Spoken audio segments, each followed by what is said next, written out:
വേദന കൂടിയെങ്കിലും ഞാൻ എല്ലാ ദിവസവും നടന്നു വരുമായിരുന്നു. കാരണം അതൊന്നും എനിക്ക് വിശ്വമല്ല, എനിക്കിത് പഠിക്കണം എന്നുള്ളൊരു മനസ്സിൻ്റെ ഒരു ഇതുണ്ടല്ലോ.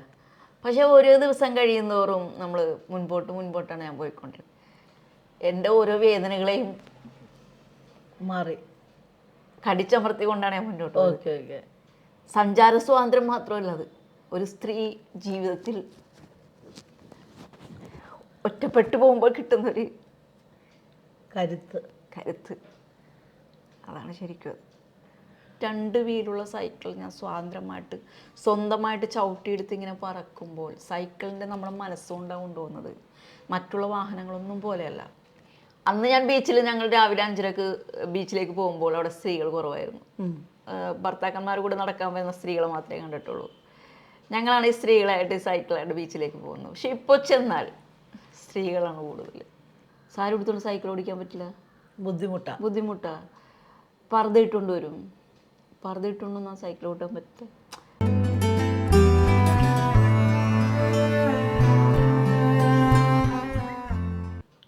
എൻ്റെ കൂടെ ഇന്ന് ഇവിടെ ഉള്ളത് സീനത്താണ്. സീനത്ത് ആത്മവിശ്വാസത്തിൻ്റെയും കഠിനാധ്വാനത്തിൻ്റെയും ഒക്കെ വഴികളിലൂടെ സ്ത്രീകൾക്ക് മുന്നേറാൻ പറ്റും, ജീവിതത്തെ അവർ ആഗ്രഹിക്കുന്ന തലത്തിലേക്ക് കൊണ്ടുവരാൻ പറ്റും എന്ന് തെളിയിച്ച ഒരു സ്ത്രീയാണ്. ഫോർട്ട് കൊച്ചിയിൽ നിന്നാണ് സീനത്ത് വന്നിരിക്കുന്നത്. സീനത്തിന് നമ്മളോട് പറയാനുള്ളത് എങ്ങനെയാണ് 2 ചക്രം ഉരുട്ടി ജീവിതത്തിലേക്ക് കടന്നു വരാമെന്നുള്ളതാണ്. അതായത് സൈക്ലിങ്ങിലൂടെ ജീവിതത്തെ പ്രസാദാത്മകതമായി നേരിട്ട ഒരു സ്ത്രീയാണ്. ഒരുപാട് സ്ത്രീകളെ സൈക്ലിംഗ് പഠിപ്പിക്കുന്ന ഒരാളാണ്. സീനത്ത് ഇത് പറയുമ്പോൾ, അല്ലെങ്കിൽ സീനത്തിനെ കുറിച്ച് പറയുമ്പോൾ എനിക്ക് ഓർമ്മ വന്ന വേറൊരു കഥയുണ്ട്. എൻ്റെ യാത്രകളുടെ ഭാഗമായി എൻ്റെ ഏറ്റവും പുതിയ പുസ്തകമായ ആ കസേര ആരുടേതാണ് എന്ന പുസ്തകത്തിന് വേണ്ടി തമിഴ്നാട്ടിലെ പുതുക്കോട്ടയിൽ പോയ ഒരനുഭവം ഞാൻ സീനത്തിനോട് പറഞ്ഞുകൊണ്ട് നമുക്ക് ഈ സംസാരം തുടങ്ങാം. 2016 ഞാൻ അവിടെ പോകുന്നത്. ഞാൻ അവിടെ ചെല്ലുന്നതിൻ്റെ ഉദ്ദേശം എന്തെന്ന് വെച്ചാൽ 1991 അവിടെ ഒരു വലിയ വിപ്ലവം നടന്നു. അതൊരു സൈക്കിൾ വിപ്ലവം എന്ന് തന്നെ പറയാവുന്ന തരത്തിൽ. ഈ പുതുക്കോട്ട എന്ന് പറയുന്നത് സ്ത്രീകൾ വളരെയേറെ പിന്നോക്കാവസ്ഥയിലുള്ളൊരു സ്ഥലമായിരുന്നു. അവർ വീട്ടിൽ നിന്ന് പുറത്തിറങ്ങൂല, സ്ത്രീകൾ പുറത്തിറങ്ങുന്ന എന്തോ വലിയ നാണക്കേടെന്നൊക്കെ പറഞ്ഞാൽ സ്ത്രീകളെ ഒരു എന്താ പറയുക, നമുക്കറിയാമല്ലോ, വീട്ടിനുള്ളിലേക്ക് ഒതുക്കുന്ന ഒരു സ്ഥലമായിരുന്നു അത്. അപ്പോൾ അവിടെ ഷീലാറാണി ചുങ്കത്ത് എന്ന് പറഞ്ഞിട്ട് ഒരു മലയാളിയാണ് കളക്ടറായിട്ട് വരികയാണ്. ഈ ഷീലാറാണി മാഡം വന്നു കഴിഞ്ഞപ്പോഴാണ് മനസ്സിലാക്കുന്നത് സ്ത്രീ വളരെയേറെ ഇതായിട്ടുള്ള ഒരു അവസ്ഥയാണ് ഇവിടെ എന്നെല്ലാം മനസ്സിലാക്കിയിട്ട് എങ്ങനെ ഇവരെ മുന്നോട്ട് കൊണ്ടുവരാം, ഈ പുതുക്കോട്ടയെ എങ്ങനെ മെച്ചപ്പെടുത്താമെന്ന് ആലോചിച്ചപ്പോൾ അവിടെ ഒരു സാക്ഷരതാ പ്രസ്ഥാനം, അറിവൊളി ഇയക്കം എന്നൊരു സാക്ഷരതാ പ്രസ്ഥാനം അവരാരംഭിച്ചു. അതിൻ്റെ ഭാഗമായിട്ട് നോക്കുമ്പോൾ ഒരു സ്ത്രീ പോലും ഇതിലേക്ക് വരുന്നില്ല, ഈ സാക്ഷരതാ പ്രസ്ഥാനത്തിലേക്ക്. അങ്ങനെ അവർ എന്ത് ചെയ്യും എന്ന് ആലോചിച്ചിട്ട് ഈ ഷീലാറാണി ചുങ്കത്ത് ഒരു പുതിയ ഒരു പദ്ധതി അവിടെ കൊണ്ടുവരും. അതായത് സ്ത്രീകളെ സൈക്ലിംഗ് പഠിപ്പിക്കുക. സൈക്ലിങ്ങിലൂടെ സ്ത്രീകളെയും ആ നാടിനെയും മുന്നോട്ട് കൊണ്ടുവരാൻ പറ്റുക, അവരുടെ ഒരു സങ്കല്പമായിരുന്നു അത്. അങ്ങനെ അവർ ആദ്യമായിട്ട് സ്ത്രീകൾക്കായിട്ട് സൈക്കിള് വാങ്ങുകയും കണ്ണമ്മാൾ എന്ന് പറഞ്ഞിട്ടൊരു സ്ത്രീയെ സംഘടിപ്പിച്ച് അവരെ സൈക്കിൾ പഠിപ്പിക്കുകയും ചെയ്തു. ഈ കണ്ണമ്മാളിനെ കൊണ്ട് അവർ അവിടുത്തെ ബാക്കി സ്ത്രീകളെ പഠിപ്പിക്കാൻ തുടങ്ങി. അപ്പം ഭയങ്കരമായ എതിർപ്പാണ് പുരുഷന്മാർക്ക്. എന്ന് വെച്ചാൽ ഒന്നാമത് സ്ത്രീകൾ വീട്ടിൽ നിന്ന് പുറത്തിറങ്ങുന്നത് തന്നെ അവിടെ ഇതാണ്. അതിനിടയിൽ സൈക്കിളിൽ കൂടി ഇറങ്ങിയപ്പോൾ ഇവർ ഭയങ്കര, അപ്പോൾ അവർ പറഞ്ഞു ഭയങ്കരമായിട്ടുള്ള അപകടങ്ങൾ വരും, ഭൂകമ്പം വരും, പ്രളയം വരും, വരൾച്ച വരും എന്നൊക്കെ പറഞ്ഞിട്ട് അവിടെ ഒരു വലിയ നാട്ടുകാരെല്ലാം ഇതിനെതിരായിരുന്നു. പക്ഷേ ഇവർ വളരെ ബോൾഡായിട്ട് ഷീലാറാണി ചുങ്കത്തും ഈ കണ്ണമ്മാളിൻ്റെ കൂടെ നിൽക്കുകയും ഇവർ കുറേ പേരെ പഠിപ്പിക്കുകയും ചെയ്തു. അപ്പോൾ പഠിപ്പിച്ചു കഴിഞ്ഞപ്പോഴേക്കും നാട്ടുകാരൊക്കെ സപ്പോർട്ട് ചെയ്യാൻ തുടങ്ങി. കുറേ പാട്ടുകൾ ഇവർക്ക് പാടി നടക്കാനായിട്ടുള്ള പാട്ടുകൾ ഉണ്ടാകുന്നു. അങ്ങനെ ഒരു ഭയങ്കര രസകരമായ രീതിയിലേക്ക് ഇത് മാറുകയാണ്. അങ്ങനെ അപ്പോൾ കുറേ പുരുഷന്മാർ ഇതിനെ എതിർത്തു. അപ്പോൾ ആ എതിർത്തവരെ എന്താണ് ഈ ഷീലാറാണി ചുങ്കത്ത് ചെയ്തതെന്ന് വെച്ചാൽ പറഞ്ഞു, എന്തെങ്കിലും ഗവൺമെൻറ് പേപ്പർ ഒപ്പിട്ട് കിട്ടണമെങ്കിൽ ആ വീട്ടിലെ സ്ത്രീ ഇവിടെ വന്ന് സൈക്കിൾ ഓടിച്ച് പഠിക്കണം എന്ന്. അപ്പോൾ ആളുകൾക്ക് നിവർത്തിയില്ലാണ്ടായി, പേപ്പറുകൾ ഒപ്പിടാനും അവർക്ക് ഒരു ആനുകൂല്യങ്ങളും കിട്ടില്ല എന്ന് വന്നപ്പോൾ സ്ത്രീകളെ പഠിപ്പിക്കാൻ പറ്റും. അങ്ങനെ സ്ത്രീകൾ പഠിച്ചു കഴിഞ്ഞപ്പോൾ അവർക്ക് ഭയങ്കരമായ വ്യത്യാസം വന്നു. ആത്മവിശ്വാസത്തിൻ്റെയും ചലന സ്വാതന്ത്ര്യത്തിൻ്റെയും ഒക്കെ ഒരു വല്ലാത്ത ഒരു സ്വാതന്ത്ര്യത്തിൽ ആ നാട്ടിലെ സ്ത്രീകൾ മാറി. അവരപ്പോൾ വീട്ടിലുണ്ടാക്കുന്ന ചെറിയ പലഹാരങ്ങൾ അല്ലെങ്കിൽ പൊടികളൊക്കെ കടയിൽ കൊണ്ടുപോയി വിൽക്കുക, പച്ചക്കറികളെ ഉണ്ടാക്കിയിട്ട് അത് വിൽക്കാൻ കൊണ്ടുപോകുക, അതിനൊക്കെ സൈക്കിൾ ഉപയോഗിച്ചു. പിന്നെ ഇവർക്ക് കിലോമീറ്ററുകൾ പോയിട്ടാണ് വെള്ളം കൊണ്ടുവരേണ്ടത്. അത് ഇതിൽ കൊണ്ടുവന്നു. കുട്ടികൾക്ക് വേണ്ടിയിട്ട് കുട്ടികളെ കൊണ്ടുപോയി പഠിക്കാനൊക്കെ വിടാൻ തുടങ്ങി. അപ്പോൾ അന്ന് പറയുന്നത് സ്ത്രീകളുടെ സൈക്കിൾ കുറവായിരുന്നു. അപ്പോൾ പുരുഷന്മാരുടെ സൈക്കിളുകൾ തന്നെ എടുത്ത് ഇവർ ഓടിക്കാൻ തുടങ്ങി. അങ്ങനെ ആ നാട്ടിൽ മൊത്തമായിട്ടും സൈക്ലിങ്ങിൻ്റെ ഒരു ഇത് വന്നു. അത് വന്നു കഴിഞ്ഞിട്ട് ആ വർഷത്തെ 1991 സ്വാതന്ത്ര്യ ദിനത്തിന് 1500ഓളം സ്ത്രീകൾ പതാക സൈക്കിളിൽ കെട്ടിയിട്ട് അവിടെ ഓടിച്ചു. അതൊരു സ്വാതന്ത്ര്യ പ്രഖ്യാപനമായിരുന്നു സ്ത്രീകളുടെ. അപ്പോൾ അങ്ങനെ ഒരു നാട് മാറി എന്നുള്ള കഥ വായിച്ചിട്ട് ഈ സായിനാഥ് പോയ 1991 പോയിട്ട് ഞാൻ 2016 അവിടെ പോയി ഇതെന്താണെന്ന് അറിയാൻ. ഞാൻ അവിടെ ചെല്ലുമ്പോൾ റോഡെല്ലാം നിറയെ സ്ത്രീകളാണ്. അവർ സൈക്കിൾ ഓടിക്കുന്നു, അത് കഴിഞ്ഞിട്ട് സ്കൂട്ടർ ഓടിക്കുന്നു, കാർ ഓടിക്കുന്നു. സ്ത്രീകളുടെ പ്രസൻസ് ഉള്ള ഒരു നഗരം, ഒരു സ്ഥലം. അത് കഴിഞ്ഞ് ഞാൻ അവിടുത്തെ പഞ്ചായത്ത് ഓഫീസിലും താലൂക്ക് ഓഫീസിലൊക്കെ ചെല്ലുമ്പോൾ അവിടുത്തെ ഓഫീസർമാരൊക്കെ പറഞ്ഞത് ഇതൊരു പ്രത്യേക സ്ഥലമാണ്. കാര്യം എന്ന് വെച്ചാൽ ഇവിടെ ഒരു ആവശ്യത്തിനും പുരുഷന്മാർ വരില്ല ഓഫീസുകളിൽ, സ്ത്രീകളാണ് വരുന്നത്. എല്ലാ കാര്യങ്ങൾക്കും സ്ത്രീകൾക്ക് പ്രാപ്തിയുണ്ടാകുന്നു. അപ്പോൾ അതെനിക്കൊരു ഭയങ്കര റെവലേഷനായിരുന്നു. അപ്പം ഈ ചലനം എന്ന് പറയുന്നത് ഒരു വലിയ ആവശ്യമാണ് സ്ത്രീകളെ സംബന്ധിച്ചിടത്തോളം. ഇപ്പം എൻ്റെ തന്നെ ഞാൻ എപ്പോഴും വിചാരിക്കുന്നതാണ്, ഒരു സൈക്കിളിൽ കയറി അല്ലെങ്കിൽ നമ്മൾ കാർ ഓടിക്കുക അല്ലെങ്കിൽ വണ്ടിയിൽ പോകുക അല്ലെങ്കിൽ നമ്മളെ സംബന്ധിച്ചിടത്തോളം ജീവിതം നമ്മൾ വീട്ടിനകത്തു നിന്നുള്ള ആ ചുവരുകൾക്കിടയിൽ നിന്ന് നമ്മൾ ചലനത്തിലേക്ക് വരികയാണ്, ഒഴുകുന്ന ഒരു ജീവിതം വരികയാണ്. അപ്പോൾ അതിന് സഹായിക്കുന്ന ആളായിട്ട് ഈ ഒരുപാട് സ്ത്രീകളെ സീനത്ത് ഇപ്പോൾ സൈക്കിൾ പഠിപ്പിക്കുന്നുണ്ട്. അപ്പോൾ ആ അനുഭവങ്ങളൊക്കെ ഒന്ന് പറയാമോ? എങ്ങനെയാണ് ഇതിലെത്തുന്നത്? ശരിക്കും മറ്റുള്ളവരിലേക്ക് പോകുന്നതിന് മുമ്പ് എന്നെക്കുറിച്ച് തന്നെ പറയാം ആദ്യം. അതെ, കാരണം ഞാൻ എൻ്റെ വീട്, ജോലി, കുടുംബം അങ്ങനെയുള്ള രീതിയിൽ പോകുന്ന ആളാണ്. പുറത്തേക്കുള്ള ചുറ്റുപാട് വലുതായിട്ട് അങ്ങനെയില്ല. ഫാമിലിയായിട്ട് എന്തെങ്കിലും കാര്യങ്ങൾക്ക് പോകുന്നല്ലാതെ തനിയുള്ള സഞ്ചാരങ്ങളൊക്കെ എനിക്ക് കുറവായിരുന്നു. അതിനുള്ള സമയം കിട്ടിയിരുന്നില്ല. പൊതുവേ ഞാൻ എൻ്റെ സെക്കൻഡ് ഡെലിവറി കഴിഞ്ഞതിന് ശേഷം ഒരു ആർത്തൈറ്റിസിൻ്റെ ചെറിയൊരു പ്രോബ്ലം ഉണ്ട് എനിക്ക്, ജോയിൻറ്റ് പെയിൻ. പിന്നെ കൂടാതെ മാനസികമായിട്ടുള്ള പ്രശ്നങ്ങൾ, അങ്ങനെയുള്ള കുറച്ച് കാര്യങ്ങളൊക്കെ ഉള്ളതുകൊണ്ട് ഒരു റെസ്റ്റ് എടുക്കണമെന്ന് വിചാരിച്ചാണ് ഞാൻ ഇറങ്ങിയത് എൻ്റെ ജോലിയിൽ നിന്ന്. എന്ത് ജോലിയായിരുന്നു? ഞാൻ സെയിൽസ് എക്സിക്യൂട്ടീവ് ആയിരുന്നു, അസിസ്റ്റൻ്റായിട്ട് വർക്ക് ചെയ്തിരുന്നതാണ് 15 വർഷമായിട്ട്. അപ്പോൾ അവിടെ നിന്നാണ് ഒരു ലീവിന് വേണ്ടി ഇറങ്ങിയതാണ്. ഇപ്പോഴും ജോലി റിസൈൻ ചെയ്തില്ല, അവിടെ നിന്ന് ലീവിന് വേണ്ടി ഇറങ്ങിയതാണ്. അപ്പോഴാണ് എനിക്ക് സൈക്കിൾ പഠിക്കണമെന്ന് തോന്നിയത്. ശരിക്കും എനിക്ക് സൈക്കിൾ പഠിക്കണമെന്ന് തോന്നിയത് എൻ്റെ കസിനാണ്.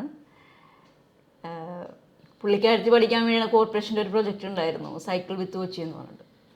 അപ്പോൾ എന്നോട് പറഞ്ഞ അയൽക്കൂട്ടം വഴി ഇങ്ങനെ സൈക്കിൾ പഠിപ്പിക്കുന്നുണ്ട്.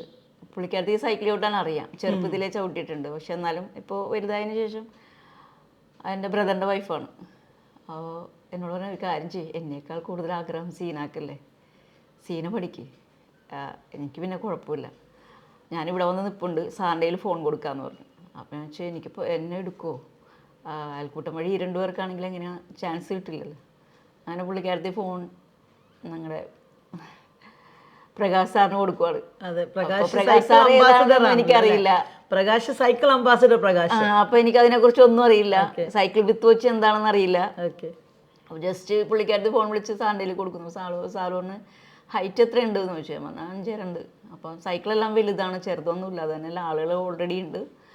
അപ്പോൾ ഇനിയിപ്പോൾ അത് കഴിഞ്ഞതിന് ശേഷം വിളിക്കാൻ പറ്റുള്ളൂ. അപ്പോൾ ഞാൻ ഇങ്ങനെ പറഞ്ഞു, എനിക്ക് ഭയങ്കര ആഗ്രഹമുണ്ട്, കിട്ടുവാണെങ്കിൽ ഒന്ന് വിളിച്ചാൽ നന്നായിരിക്കും എന്ന് പറഞ്ഞ് ഞാൻ ആ ഫോൺ കട്ട് ചെയ്തു. അപ്പം നാത്തൂൻ്റെ എന്നോട് പറഞ്ഞ് ശരിയാവും തോന്നണം, ഞാൻ ഒന്നുകൂടി പറഞ്ഞു നോക്കാം. അങ്ങനെ പുള്ളിക്കാരത്തി പറഞ്ഞിട്ട് തിരിച്ചു പോരുവാണ്.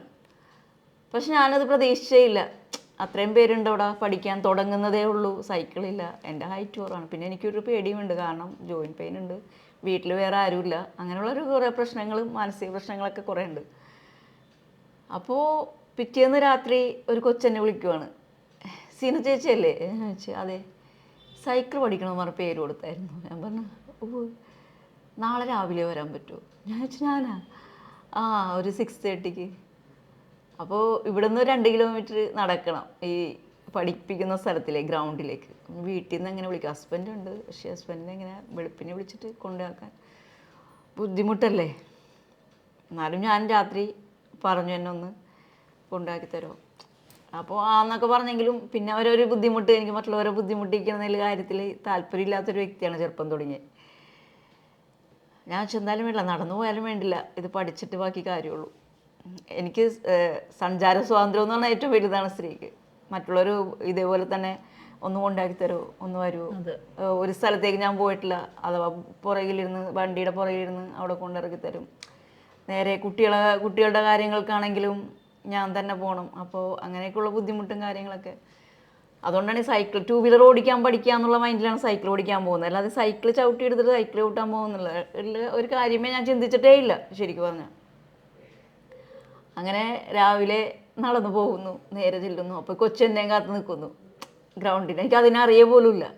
എല്ലാം ഒരു നിമിത്തം എന്നാണ് നമ്മൾ വിചാരിക്കുന്നത്. എന്നെ അറിയില്ല, എനിക്കും അറിയില്ല കൊച്ചിനെ. അപ്പോൾ നേരെ വന്ന് വിളിക്കുന്നു, പ്രകാശ് സാറിനെ കാണും. അപ്പോൾ ഞാൻ ചോദിച്ചു, ഇതാണോ സാറ്? അപ്പോൾ അപ്പോഴും പ്രകാശ് സാറ് എന്താണെന്ന് എനിക്കറിയില്ല. കാരണം കാണുമ്പോൾ സാറൊന്നും ഒരു പ്രശ്നമില്ല, പഠിക്കാൻ പറ്റും. പക്ഷേ എനിക്ക് ജോയിൻറ്റ് പെയിൻ ഉണ്ട്. ഞാൻ ഈ 2 കിലോമീറ്റർ നടക്കുന്നുണ്ടെങ്കിലും എൻ്റെ ജോയിൻറ്റിനൊക്കെ നല്ല പെയിൻ ഉണ്ടായിരുന്നു. പക്ഷെ അത് പിടിച്ചുകൊണ്ടാണ് ഞാൻ നടന്നത്.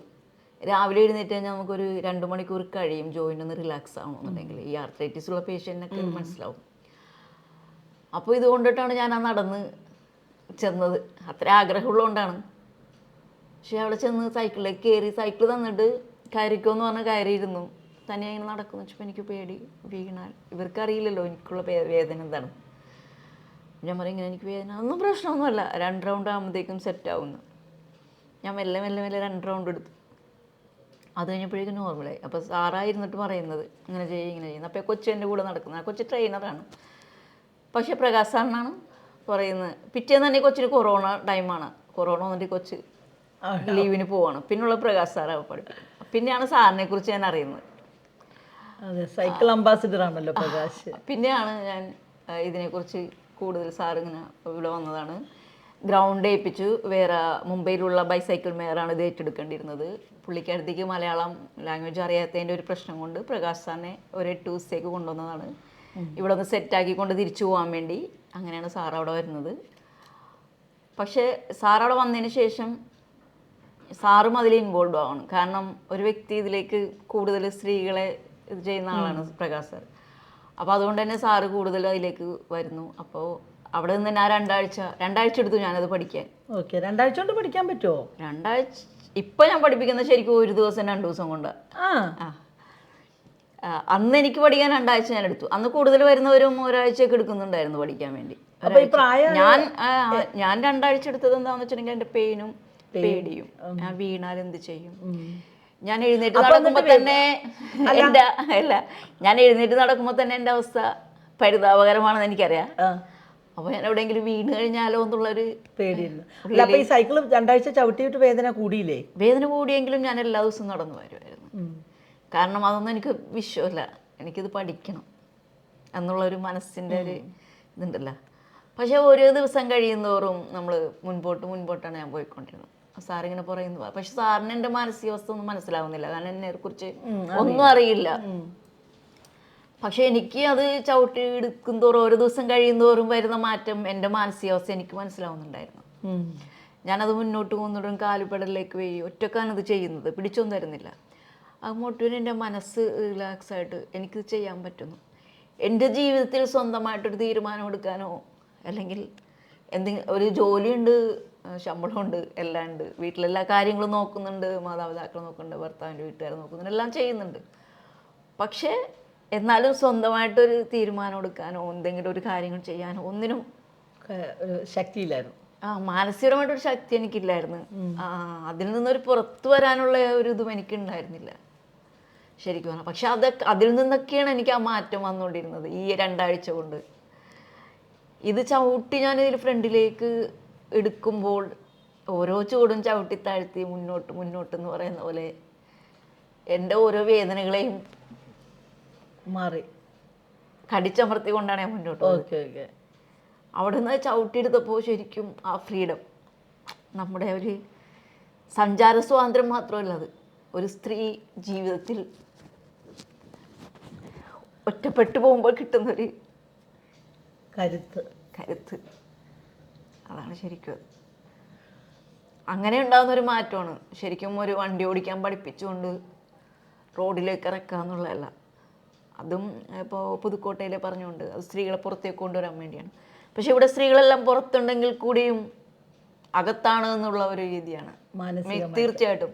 ഏതെല്ലാം ഉന്നത നിലയിലുള്ള സ്ത്രീകളാണെങ്കിൽ പോലും മാനസികപരമായിട്ട് ഇപ്പോഴും അകത്തളങ്ങളിൽ കിടക്കുന്നവരുണ്ട്. ഇത്രയും സ്ത്രീകളെ പഠിപ്പിച്ചിട്ട് എനിക്ക് നന്നായിട്ട് അറിയാവുന്ന ഒരു കാര്യം. അപ്പൊ അത് കഴിഞ്ഞിട്ട് സീനത്ത് പഠിപ്പിക്കാൻ തുടങ്ങിയോ? അത് കഴിഞ്ഞ് ഞാൻ എല്ലാ ദിവസവും വരും. അപ്പോൾ അവിടെ പഠിക്കാൻ വരുന്നവരും എനിക്ക് മനസ്സിലാവും ഓരോരുത്തരും മാനസികാവസ്ഥ. വന്ന് സൈക്കിൾ എടുക്കുമ്പോൾ അവരെ അത് ക്യാച്ച് ചെയ്തിട്ടാണ് ഞാൻ പഠിപ്പിച്ചു കൊടുക്കുന്നത്.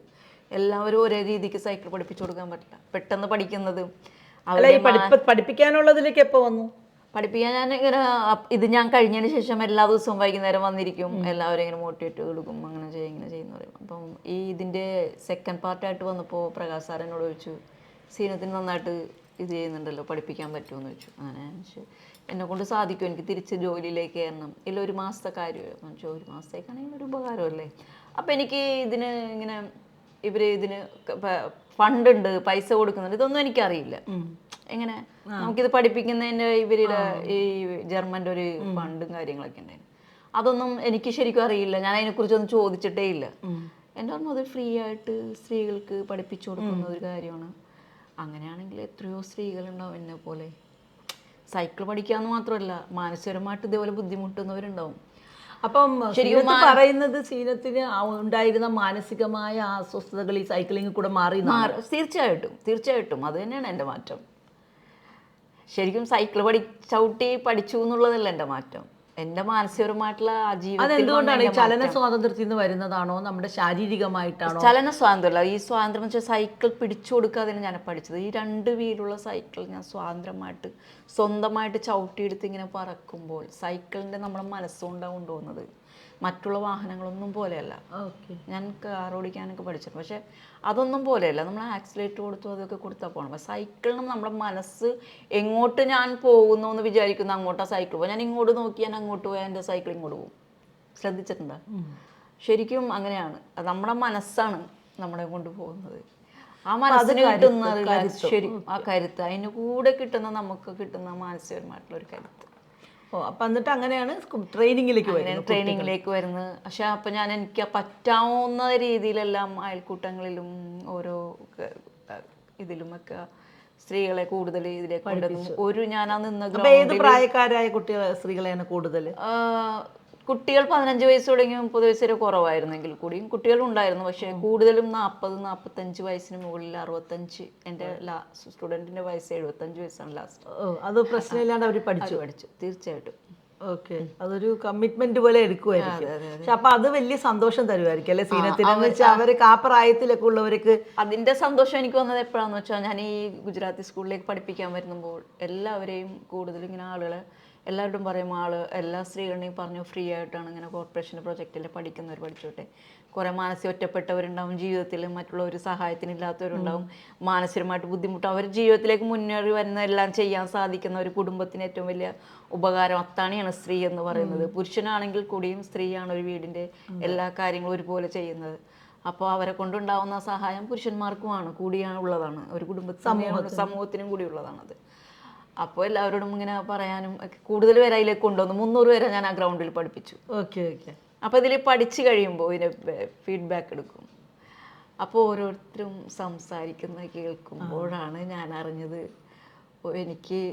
ഞാൻ ഈ 1 മാസം ഇവിടെ നിന്നില്ലായിരുന്നെങ്കിൽ എന്നെ കൊണ്ട് ഇത് ചെയ്യാൻ സാധിക്കും. കുടുംബത്തിന് മാത്രമേ എന്നെ കൊണ്ട് ഉപകാരമുള്ളൂ, കുടുംബം മാത്രമേ. പക്ഷേ ഇതൊരു സമൂഹത്തിന് കൊടുക്കാൻ പറ്റുന്ന, പ്രത്യേകിച്ച് സ്ത്രീകൾക്ക് കൊടുക്കാൻ പറ്റുന്ന, എന്നെ കൊണ്ട് കഴിയുന്ന ഒരു കാര്യമാണത് എന്ന് ഞാൻ വിചാരിച്ചത്. കാരണം മാനസികപരമായിട്ട് ബുദ്ധിമുട്ടുന്ന സ്ത്രീകളുണ്ടായിരുന്നതിൽ, സാമ്പത്തികപരമായിട്ട് ബുദ്ധിമുട്ടുന്ന സ്ത്രീകളുണ്ടായിരുന്നതിൽ, യാത്രകൾ ചെയ്യാൻ ജോലിക്ക് പോകാനായിട്ടുള്ള യാത്രാ സൗകര്യങ്ങൾ കുറവുള്ള സ്ത്രീകളുണ്ടായിരുന്നു. അപ്പോൾ അവരൊക്കെ ഇപ്പോൾ സൈക്കിൾ ഓടിച്ച് പോകുന്നുണ്ട്. അവർ ജോലിക്ക് പോകുന്നു, സൈക്കിൾ ഓടി പോകുന്നുണ്ട്, അയൽക്കൂട്ടങ്ങൾക്ക് പോകുന്നുണ്ട്, ബാങ്കിൽ പോകുന്നുണ്ട്, രാവിലെ എക്സസൈസ് എന്ന രീതിയിൽ രാവിലെ സൈക്കിൾ ഓട്ടി ബീച്ചിൽ പോകുന്നുണ്ട്.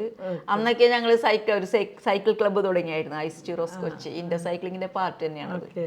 അതിൽ കുറേ സ്ത്രീകളെ ഞാൻ ഉൾപ്പെടുത്തി, കാരണം ഇവർ കൈവിട്ട് പോകാതിരിക്കാൻ ഒരു കൂട്ടായ്മയായിട്ട് കൂട്ടിക്കൊണ്ട് ഐസ്റ്റിറോസ് ഇപ്പോഴും ഞങ്ങളുടെ റൈഡുകളൊക്കെ നടക്കാറുണ്ട്.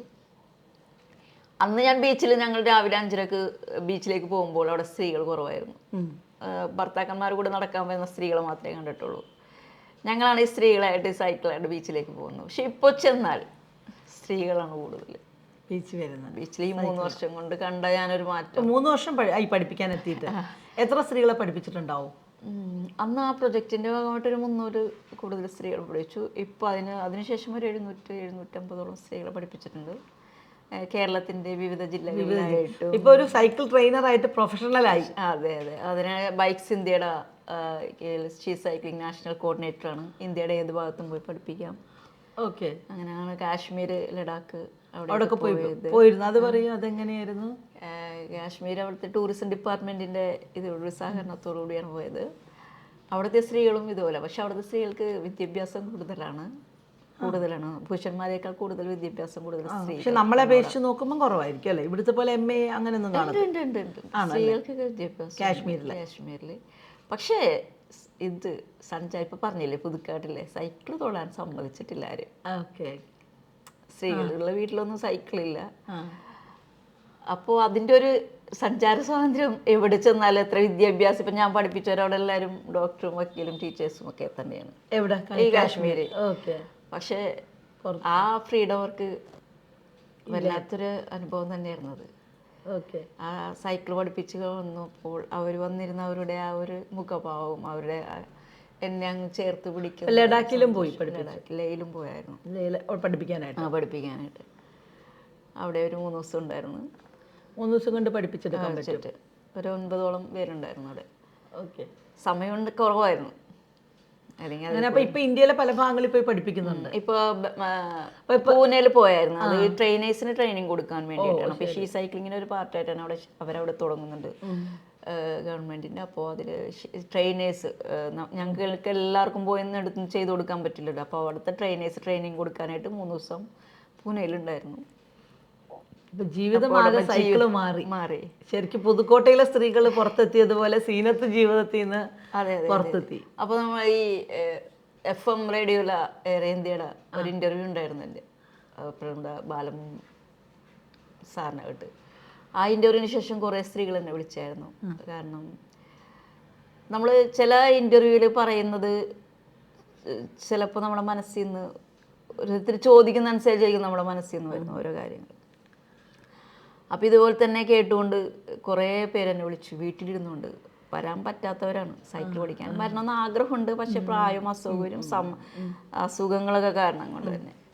അപ്പോൾ എന്നെ വിളിച്ചിട്ട് പറഞ്ഞു, ഭയങ്കര സന്തോഷം തോന്നി മോളെ, മാനുഷികമായിട്ട് ബുദ്ധിമുട്ടെന്ന് പറഞ്ഞാൽ നമുക്ക് പണം ഉണ്ടായിട്ടും ബന്ധുക്കളുണ്ടെന്ന് കൊണ്ടൊന്നും കാര്യമില്ല, അത് വല്ലാത്തൊരു സാധനമാണ്. പക്ഷേ കേട്ടപ്പോൾ സന്തോഷം തോന്നി, എനിക്കും അങ്ങനെ മാറണമെന്നൊരു ആഗ്രഹം തോന്നി.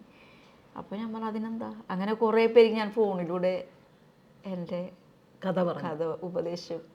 എങ്ങനെ സൈക്കിൾ ഓടിച്ചില്ല, പക്ഷെ അവർക്ക് ജീവിതത്തിലെ മാറ്റങ്ങൾ എങ്ങനെ കൊണ്ടുവരാൻ സാധിക്കും. അല്ല, അതിനിടയ്ക്ക് ഞാനൊരു കാര്യം ചോദിക്കട്ടെ. അപ്പൊ ഈ ഇത് ആർത്രൈറ്റിസ് ഉണ്ടായിരുന്നു പറഞ്ഞില്ലേ, ഈ സൈക്കിൾ പഠിച്ചിട്ട് അത് മാറി? അത് ജോയിന്റ് പെയിൻ ഒക്കെ എനിക്ക് റിലാക്സ് ആയി. ആദ്യമൊക്കെ നല്ല പെയിൻ ആയിരുന്നു, പിന്നെ റിലാക്സ് ആയി.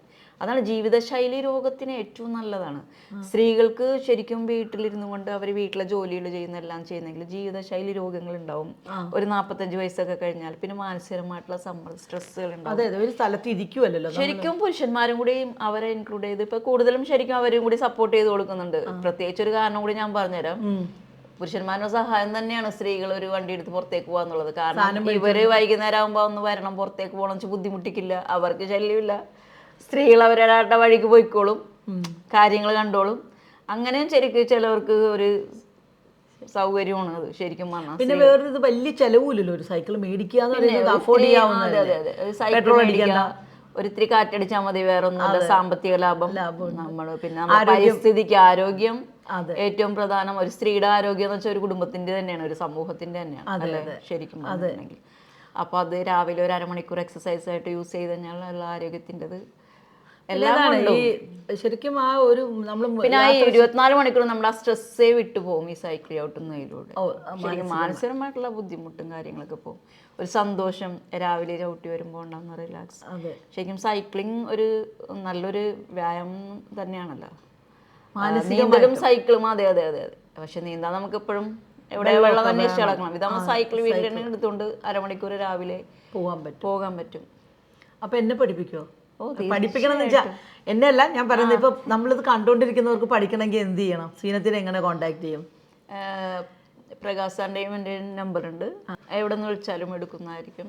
അതിൽ വിളിച്ചാൽ കേരളത്തിൻ്റെ ഇന്ത്യയിലെ എവിടെ ഭാഗത്തു നിന്ന് വേണമെങ്കിലും തീർച്ചയായിട്ടും സൈക്കിൾ ഇടും. എന്താണ് ഈ സൈക്കിൾ പ്രോജക്റ്റ് ഇപ്പോൾ ചെയ്തുകൊണ്ടിരിക്കുന്നത്? എന്താണ് ഇപ്പോൾ നമ്മൾ ചെയ്തുകൊണ്ടിരിക്കുന്നത് ഇപ്പോൾ ചെയ്തുകൊണ്ടിരിക്കുന്നത് തിരുവനന്തപുരം കോർപ്പറേഷൻ്റെ ഹരിതകർമ്മ സേനയ്ക്കുള്ള ട്രൈ സൈക്കിളിൻ്റെ പരിശീലനത്തിലാണ്. 15 പേര് ഒരു സൈക്കിൾ കൊടുക്കുന്നുണ്ട് KDSKിൻ്റെ. അപ്പോൾ അതിനുള്ള പരിശീലനത്തിന് വേണ്ടിയിട്ട് തിരുവനന്തപുരത്ത് വന്നതാണ്. അപ്പോൾ 2 ആഴ്ചത്തെ പരിശീലനം ഒരു 15 പേർക്ക്, അത് കഴിഞ്ഞ് ഒരു 15 പേർക്ക് 2 ആഴ്ച കൂടി ട്രൈ സൈക്കിൾ പോലെ. അപ്പോൾ അവർക്ക് അതിനുവേണ്ടിയുള്ള പരിശീലനത്തിൻ്റെ ഇടയിലാണ് ഇപ്പോൾ അതാണ്. അപ്പോൾ അത് പ്രത്യേകതരം സൈക്കിളാണോ? അത് പ്രത്യേകം. അത് അവർക്ക് 3 വീല് ഉള്ള സൈക്കിളാണ്. ബൈക്കിൽ അവർക്ക് ഇത് കൊണ്ടുവന്നുള്ള ഇതിന് വേണ്ടി ബോക്സ് ഒക്കെ ഉണ്ട്. ഇലക്ട്രിക്കിൻ്റെ ആണത്. അതിന് പ്രത്യേകിച്ച് ഒരു പരിശീലനം വേണം. അപ്പോൾ അത് കൊടുക്കുകയാണ് ഇപ്പോൾ. ശരിക്കും പറഞ്ഞു കഴിഞ്ഞാൽ ഈ ഒരു സന്തോഷമുള്ള കാര്യമാണ്. ആണ്. അപ്പോൾ എന്തായാലും ജീവിതത്തിലെ മൊത്തത്തിൽ മാറിച്ചു ഇല്ലേ സൈക്കിള് കാരണം. ഈ ഞാൻ നേരത്തെ പറഞ്ഞ പുതുക്കോട്ടയിൽ ഒരു പാട്ടുകൾ ഉണ്ടാക്കിയിരുന്നില്ലേ, അതിനകത്ത് ഒരു പാട്ട് ഞാൻ പറയാം. ഈ മായികഥകളെ ഒഴിവാക്കുക, നിങ്ങൾക്കെതിരെ അവർ കൊണ്ടുവരുന്ന ദുരിതങ്ങൾക്ക് മേൽ കോരിയിടുക. ചിറകുകൾ അരിയപ്പെട്ട പക്ഷികളെ പോലെ സമൂഹം നിങ്ങളെ വീടുകൾക്കുള്ളിൽ തളച്ചിടുകയായിരുന്നു. ശക്തി സംഹരിക്കുന്ന കൊടുങ്കാറ്റിനെ പോലെ പുറത്തു വരൂ, അല്ലയോ സഹോദരി വരൂ, സൈക്കിൾ സവാരി പഠിക്കൂ, എന്നിട്ട് കാലത്തിൻ്റെ ചക്രങ്ങളിൽ യാത്രയാകൂ എന്നാണ് അവിടെ അന്ന് ജയചന്ദറും മുസ്തു ഭാസ്കരനും എന്ന് പറയുന്ന 2 കവികൾ ഈ സ്ത്രീകൾക്ക് പാടി നടക്കാനായിട്ട് ഉണ്ടാക്കിയ ഒരു കവിതയാണ്. അത് തന്നെയാണ് ഇപ്പോൾ സീനത്തിനോട് സംസാരിക്കുമ്പോൾ സീനത്ത് പറയുന്നതും അതുപോലൊരു കഥയാണ്. ഇപ്പോൾ കേരളത്തിൻ്റെ അങ്ങോളം ഇങ്ങോളം നമ്മൾ പിന്നെ ഈ പറയുന്ന പുരോഗമനത്തിന് അപ്പുറത്തേക്ക് ഉള്ള ഒരു ചലന സ്വാതന്ത്ര്യം, സഞ്ചാര സ്വാതന്ത്ര്യം, അല്ലെങ്കിൽ നമുക്ക് ആകാശം കണ്ട് നടക്കാൻ, നമുക്ക് രാവിലത്തെ കാറ്റിൻ്റെ എന്താണ് ഇതറിയാൻ, കാറ്ററിയാൻ, അവിടെ വരുന്ന രാവിലെ പൂക്കുന്ന പൂക്കളുടെ സുഗന്ധം അറിയാൻ, അല്ലേ, ചെറിയ മഞ്ഞിൻ്റെ തുള്ളിയുടെ ഭംഗി ആസ്വദിക്കാൻ, അങ്ങനെ സ്ത്രീക്കും ഒരു ലോകം, ആ ലോകത്തിലേക്ക് അവരെ നയിക്കുന്ന ഒരാളെന്നുള്ള നിലയ്ക്കാണ് സീനത്തിനെ ഇത് ചെയ്യുന്നത്. അപ്പം സീനത്ത് അങ്ങനെ ഒരു പെട്ടെന്ന് സമയം അവർക്ക് സന്തോഷകരമാക്കി കൊടുക്കുക, ഒരു ഏത് പ്രതിസന്ധിയെ നേരിടാനുള്ള ഒറ്റയ്ക്ക് ജീവിക്കാനുള്ള കരുത്ത് കൊടുക്കുന്നു. അത് വളരെ സന്തോഷമുള്ള ഒരു കാര്യമാണ്. വളരെ വളരെ വളരെ സന്തോഷമുള്ള കാര്യമാണ്. അപ്പോൾ ഇനിയുള്ള ഭാവി എന്താണ് തീരുമാനം? ഇനി എൻ്റെ ഒരാഗ്രഹം എന്ന് വെച്ചിട്ടുണ്ടെങ്കിൽ കേരളത്തിൻ്റെ വിവിധ ജില്ലകളിൽ ഞാൻ പോയിട്ടുണ്ട്. ഇനി ഇന്ത്യയുടെ എല്ലാ റൂറലായിട്ടുള്ള ഏരിയകളിലും. അല്ല, കേരളം മുഴുവൻ സൈക്കിളിൽ പോയോ? സൈക്കിൾ പഠിപ്പിക്കാൻ പോയി. എല്ലാ ജില്ലകളിലും, മിക്ക ജില്ലകളിലും പോയിട്ടുണ്ട്. ഇനിയുള്ള സ്ഥലങ്ങളിലേക്ക് ഇന്ത്യയിൽ മൊത്തം പോയി. ശരിക്കും പറഞ്ഞാൽ നമ്മൾ വിചാരിക്കുവാണെങ്കിലേ ഈ കേരളത്തിനകത്ത് സ്ത്രീകളുടെ ഒരു സൈക്കിൾ വിപ്ലവം തന്നെ സൃഷ്ടിച്ചുകൊണ്ട് നമ്മളുടെ ഒരു ജീവിതം മാറ്റാൻ പറ്റും, ഇല്ലേ? തീർച്ചയായിട്ടും. ഇപ്പം സ്ത്രീകൾ പുറത്തു വരികയും ഒരുപാട് സ്ത്രീകളുടെ രാത്രിയും പകലും ഒക്കെ തന്നെ പുറത്തു വരികയാണ്. എനിക്കൊരു സ്ത്രീകൾക്കെതിരെയുള്ള അതിക്രമങ്ങൾക്ക് തന്നെ കുറഞ്ഞു. അതിക്രമങ്ങൾക്കെതിരെ പിന്നെ ഒരു യാത്ര നമ്മൾ ഒറ്റയ്ക്ക് നടന്നു പോകുന്നതിനെക്കാട്ടി നമുക്ക് സൈക്കിളിൽ പോകുമ്പോഴേക്കുമുള്ള ഒരു ധൈര്യം ഉണ്ടാവുമല്ലോ. അപ്പോൾ അതിനകത്ത് നമ്മൾ ഒറ്റയ്ക്ക് നടക്കുമ്പോൾ, ഞാനിപ്പം ഇതിലേക്ക് വന്നതിന് ശേഷം എവിടെയെല്ലാം ഞാൻ ഒറ്റയ്ക്ക് പോകുന്നു, സാറുണ്ട് കൂടെയെങ്കിൽ കൂടിയും ഞാൻ തനിയെ എനിക്ക് ഒറ്റയ്ക്ക് അങ്ങോട്ടും ഇങ്ങോട്ടുമൊക്കെ സഞ്ചരിക്കുന്നതിന് യാതൊരു മടിയില്ല, പേടിയില്ല. മറ്റേതെനിക്ക് വീടിനകത്തിരുന്നാൽ തന്നെ അന്ന് ബാത്റൂമിലേക്ക് പോകുന്നുണ്ടെങ്കിൽ എൻ്റെ മോളെ വിളിക്കും, അല്ലെങ്കിൽ എൻ്റെ മകനെ വിളിക്കും. പുറത്തേക്ക് പോകുന്നുണ്ടെങ്കിൽ ഒരു പേടി ഒക്കെ ഉള്ള ആളാണ് ഞാൻ. ഇപ്പോൾ എനിക്ക് വീട്ടിൽ ഒറ്റയ്ക്ക് കിടക്കാനൊന്നും പേടിയില്ല. മറ്റത് അങ്ങനെയല്ല, ഭയങ്കര പേടിയും ഒരു അനക്കം കേട്ടാൽ പോലും പേടിക്കുന്ന ആളാണ്. ഇപ്പോൾ എവിടെയോ പോയാലും, ഇപ്പോൾ ലഡാക്ക് എന്ത്, കാശ്മീർ എന്ത്, ഒറ്റയ്ക്ക് നടക്കാനോ വഴി രാത്രി ആ വഴി ഒന്നും ഒരു പ്രശ്നമില്ല, ഒരു പേടിയോ അങ്ങനെ ഒന്നും തോന്നിയിട്ടേ ഇല്ല. ഇപ്പോൾ ധൈര്യമായിട്ട് നടക്കുന്നു, എന്തിനാ പേടിക്കണം? അപ്പോൾ ആളുകൾ വന്നാലും ഞാനവിടെ നടുക്കേറിയിരിക്കും. ഒരു കടയിലാണെങ്കിലും നേരെ കയറി അങ്ങ് ഇരിക്കും. അതായത് ഒരു സ്വാതന്ത്ര്യത്തിൻ്റെ എല്ലായിലേക്കും ഞാൻ അങ്ങ് ഇറങ്ങി ചെല്ലുവാണ്. അതാണ് ഇപ്പം എൻ്റെ സന്തോഷം. എവിടെ പോയാലും എനിക്ക് നടന്ന് കാണുക, അങ്ങോട്ട് കിടന്നിരിക്കുക, കൂടുതൽ അങ്ങനെ ആളുകളിലേക്ക് ഇറങ്ങിച്ചെല്ലാം, അങ്ങനെയൊക്കെയുള്ള ഒരു രീതിയാണ് ഞാനിപ്പോൾ എനിക്ക് ഇഷ്ടപ്പെടുന്നത്. ശരിക്കും വളരെ സന്തോഷം സീനത്ത്. കാര്യം എന്ന് വെച്ചാൽ നമ്മൾ സ്വയം തിരിച്ചറിയുന്ന സ്ത്രീകളെ കാണുന്നത് വളരെ സന്തോഷമാണ്. നമ്മുടെ സ്ത്രീകൾക്ക് നമുക്കൊക്കെ നമ്മുടെ നാട്ടിൽ സംഭവിക്കുന്നത് എന്തെന്ന് വെച്ചാൽ നമ്മുടെ സമൂഹം സൃഷ്ടിച്ച ഒരു ചുറ്റുവട്ടം അതിനകത്തുനിന്ന് പുറത്ത് ചാടാൻ വഴി അറിയില്ല. അതപ്പോൾ ഞാൻ പറഞ്ഞത്, നമ്മുടെ ചെറുപ്പത്തിൽ ഒന്ന് പഠിപ്പിച്ചു വെച്ചിട്ടുണ്ട്, നമുക്ക് എപ്പോഴും സ്ത്രീകൾക്ക് ഒരാളുടെ കൈ ആവശ്യമാണ് സപ്പോർട്ടിന്. അത് അച്ഛനാവാം, അമ്മയാവാം, ബ്രദറാവാം, ഭർത്താവാകാം, അങ്ങനെ ഉണ്ടെങ്കിൽ മാത്രമേ സ്ത്രീക്ക് പറ്റൂ എന്ന്. പക്ഷെ ഇതില്ലാതെ സാധിക്കുമെന്ന് പഠിച്ച ആളാണ് ഞാൻ. അതെ, അതാണ് ഞാൻ മറ്റുള്ളവർക്കും കൊടുക്കുന്നത്. ശരിക്കും സ്ത്രീകളെ ഇന്നത്തെ കാലഘട്ടത്തിലെ ജീവിതത്തിൽ ഇപ്പം നമ്മുടെ മക്കൾ വളർന്നു വലുതായി, അവർക്ക് ജോലി, അവർ പുറത്തേക്ക് പോയി, ചിലപ്പോൾ ഭർത്താവ് നമുക്ക് നേരത്തെ നഷ്ടപ്പെടാം, ഇതൊക്കെ സ്വാഭാവികമായിട്ട് ജീവിതത്തിലേക്ക് വന്നു ചേരുന്ന കാര്യങ്ങളാണ്. നമ്മളൊന്നും ചിന്തിക്കുന്നതേ ഇല്ല ഒന്നും, അല്ലേ? എല്ലാം ഇതിനനുസരിച്ച് കാലത്തിനനുസരിച്ച് വരുന്നതാണ്. പക്ഷെ അപ്പോഴൊക്കെ നമ്മൾ ഇവരെ സപ്പോർട്ടിങ്ങിന് നിന്നിട്ടുണ്ടെങ്കിൽ ആ സമയത്ത് നമ്മൾ എന്ത് ചെയ്യണമെന്ന് പകച്ചു നിൽക്കുന്ന സമയങ്ങൾ വരുന്ന പല സ്ത്രീകളും ഞാൻ കണ്ടിട്ടുണ്ട്. പക്ഷെ അവിടെ നിന്ന് ഒന്ന് ഉയർത്തെഴുന്നേൽക്കാൻ നമുക്ക് ശരിക്കും ഇതുകൊണ്ട് സാധിക്കും. സീനത്തിൻ്റെ സ്വപ്നങ്ങൾ അല്ലെങ്കിൽ ഈ സൈക്കിളുമായി ബന്ധപ്പെട്ടുള്ള പിന്നെ അനുഭവങ്ങൾ, അതിനകത്ത് ശരിക്കും വ്യത്യസ്തതയുള്ളത് എന്ത് തരത്തിലുള്ള മാറ്റമാണ് സ്ത്രീകൾക്ക് നമുക്ക് ചെയ്യാൻ പറ്റിയിട്ടുള്ളത്? ഇന്ന് സമൂഹം കൽപ്പിച്ചു കൊടുത്തിരിക്കുന്ന ഒരു വീട്ടിനകത്തെ ആ ഒരു റോളുണ്ട്. രാഷ്ട്രീയപരമായിട്ടാണെങ്കിലും മതപരമായിട്ടാണെങ്കിലും ഒക്കെ ഈ എന്താണ് ഒരു ഫ്രെയിമിനകത്ത് നിൽക്കുന്ന അതായിരിക്കണം സ്ത്രീ എന്നുള്ളതാണ് നമ്മുടെ ഒരു കൺസെപ്റ്റ്. അതിനെ ബ്രേക്ക് ചെയ്യാനായിട്ടുള്ള അനുഭവങ്ങളൊക്കെ ഇതിൽ നിന്ന് കിട്ടിയിട്ടുണ്ടോ? ശരിക്കും പണ്ടത്തെ പോലെയല്ലേ ഇപ്പോൾ, കുറേ മാറ്റങ്ങളുണ്ട്. പുരുഷന്മാർ തന്നെ വലുതും അംഗീകരിച്ചു കൊടുക്കുന്ന പല വീടുകളും ഇന്നുണ്ട്, സപ്പോർട്ട് ചെയ്ത് കൊടുക്കുന്ന പുരുഷന്മാരും ഉള്ള വീടുകളുണ്ട്. പക്ഷേ എന്നിരുന്നാലും കുറച്ച് ഓർത്തഡോക്സ് ആയിട്ടുള്ള ഫാമിലീസ് എന്ന് വരുന്നവർ ഇപ്പോഴും മാറ്റങ്ങൾ വരാതെ, ഇപ്പോൾ ഞാൻ തന്നെ പഠിപ്പിച്ചു കൊടുത്ത സ്ത്രീകൾ കൂടുതൽ മിക്കവാറും പേരും സാരി ഉടുത്തുകൊണ്ട് വരുന്നവരുണ്ട്. സാരി ഉടുത്തുകൊണ്ട് സൈക്കിൾ ഓടിക്കാൻ പറ്റില്ല, ബുദ്ധിമുട്ടാണ്. പർദ്ദ ഇട്ടുകൊണ്ട് വരും, പർദ്ദ ഇട്ടുകൊണ്ടൊന്നും സൈക്കിൾ ഓട്ടാൻ പറ്റില്ല. ആദ്യം ഇവർക്ക് കയറിയിരിക്കുമ്പോൾ തന്നെ വീഴില്ല എന്നുള്ളൊരു കോൺഫിഡൻസ് ആണ് അവർക്ക് കൊടുക്കുന്നത്. അത് കിട്ടണമെങ്കിൽ അവർക്ക് കിട്ടില്ല. അപ്പോൾ ഞാൻ പറയും ചുരിദാറിട്ട് വരണം, മസ്റ്റാണ്. അപ്പോൾ അവർക്ക് അതിങ്ങനെ വീട്ടിൽ നിന്ന് ഇട്ടുകൊണ്ട് വരാൻ പറ്റുമോ? ഞങ്ങൾ ആ വഴിയിൽ നിന്ന് ഇപ്പോൾ ഈ പ്രായത്തിൽ ഇത് ഇട്ടിട്ടുണ്ടെങ്കിൽ പറയും, ഓ ഇപ്പം എന്താ പുതിയതായിട്ടൊരു ചുരിദാർ. സമൂഹം നമുക്കറിയാലോ, ഇത്രയും കാലം ഇല്ലാത്തത് ഇപ്പോൾ ഈ പ്രായത്തിൽ ഇപ്പോൾ എന്താ ഒരു മാറ്റം എന്ന് ചോദിക്കും. അപ്പോൾ നമ്മൾ ഒരു കുഴപ്പമില്ല, ഒരു ദിവസം ചോദിക്കും, 2 ദിവസം ചോദിക്കും, 3 ദിവസം അവർക്ക് ചോദിക്കാൻ നേരമില്ല, വേറെ ഏതെങ്കിലും കാര്യങ്ങൾ കാണും. അതുകൊണ്ട് അത് ബോധരേ വേണ്ട, നിങ്ങൾ ഇട്ടുകൊണ്ട് വരിക, ഇവിടെ ഒന്ന് ഊരുക, അങ്ങനെ നേരെ വരും. ആദ്യമൊക്കെ ഇവർക്കൊരു മടിയുള്ളതുകൊണ്ട് അടിയിൽ ഇട്ടുകൊണ്ട് വന്നിട്ട് ആ പർദ്ദ ഊരി അങ്ങ് ഇട്ടിട്ട് അതിട്ടൊരു ചവിട്ടുമായിരുന്നു. പക്ഷെ ഇത് പഠിച്ചു കഴിഞ്ഞപ്പോഴേക്കും, സൈക്കിൾ പഠിച്ചു കഴിഞ്ഞപ്പോഴേക്കും അവരിൽ ആ മാനസികത്തിൻ്റെ മാറ്റമൊക്കെ അതങ്ങ് ഞാനിങ്ങ് പറയും, ആരും നോക്കാം, നമ്മുടെ ഇഷ്ടം, എൻ്റെ ഇഷ്ടമാണ് എൻ്റെ വസ്ത്രധാരണം, എനിക്ക് കംഫർട്ടാണെന്ന് തോന്നുന്നത് എന്ത് ഡ്രസ്സും ഞാൻ ധരിക്കും, കണ്ണാടി നോക്കി എനിക്ക് കൊള്ളാം, മറ്റൊരാൾ കൊള്ളാമോ എന്ന് ചോദിക്കേണ്ട ആവശ്യം എനിക്കില്ല, എനിക്ക് നല്ലതാണെന്ന് തോന്നുന്ന ഡ്രസ്സ് എനിക്ക് ധരിക്കാം. അങ്ങനെയുള്ളൊരു വ്യക്തിയാണ് ഞാൻ. അത് തന്നെ ഞാൻ അവർക്കും കൊടുക്കും. ശരിക്കും നല്ല ഭംഗിയാണ്, നല്ല ക്യൂട്ടായിട്ടുള്ള ഡ്രസ്സാണ്, അതിൻ്റെതിനേക്കാളൊക്കെ എത്രയോ കൊള്ളാം. ഇപ്പോൾ ശരിക്കും അവരെല്ലാവരും വസ്ത്രധാരണത്തിലേ മാറ്റമാണ് ഉണ്ട്. അതൊക്കെ മാറ്റിയാൽ നല്ല നല്ല അടിപൊളിയായിട്ട് ഡ്രസ്സൊക്കെ ഉണ്ട്. ഇപ്പോൾ ഞങ്ങളുടെ റൈഡിനും കാര്യങ്ങൾക്ക് വരുമ്പോൾ അത് കാണുമ്പോൾ തന്നെ എനിക്കൊരു സന്തോഷമാണ്.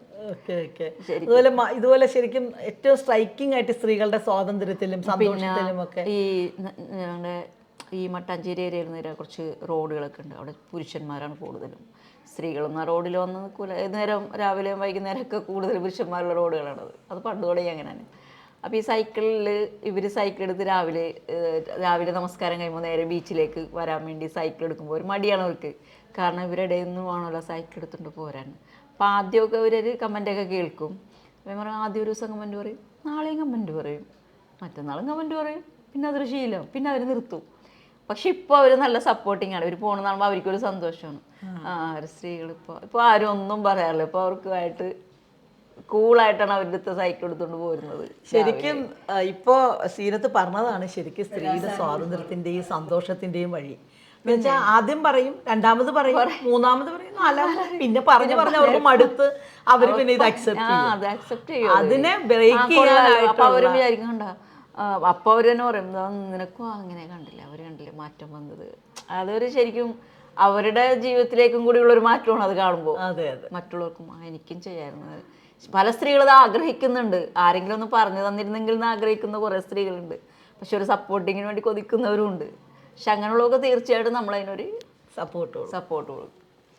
അപ്പം ഇനിയുള്ള സ്വപ്നം അവരിനോട് പറഞ്ഞുകൊണ്ട്, ഇനിയുള്ള സ്വപ്നം എന്ന് വെച്ചിട്ടുണ്ടെങ്കിൽ ഞങ്ങളൊരു ജീപ്പ്, സാറിൻ്റെ ഒരു ജീപ്പുണ്ട്, അതിൽ ഞങ്ങൾ ഒരു 3-4 സൈക്കിൾ എടുത്ത് വെക്കും.